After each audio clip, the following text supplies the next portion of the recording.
Takže teď stojíme ve Zlomnici a čekáme na všechny, než dojedou. A tady je Míra. Ahoj. Počkejte, zaostřím. Tak, zamávaj. A tady to je naše autíčko. Jo, takhle. Má tady tenhle nárazník, protože táta to vždycky chtěl a vidíte mě, jak jsem vymoděná, mám tu lodičku a tu blůzu a to všechno. A tady tohle je první vlog z cesty, když už vyrážíme a tady vám ukážu. V každém srazu vždycky dostaneme takhle startovní číslo.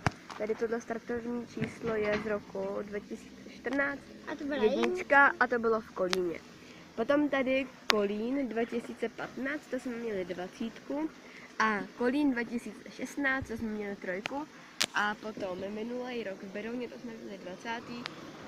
A potom ještě tady Zebín 2014, to jsme byli 34. A my jsme teď v Berouně 39.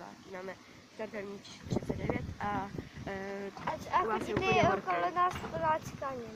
Jo, tady v téhle je plno cikánů, takže tady stojím s Mírou u auta, aby nám sem třeba nevlezli a něco neukradli, protože tady jde auto, protože v autě máme RPGčko a samopal. Já vám ho teď dokážu.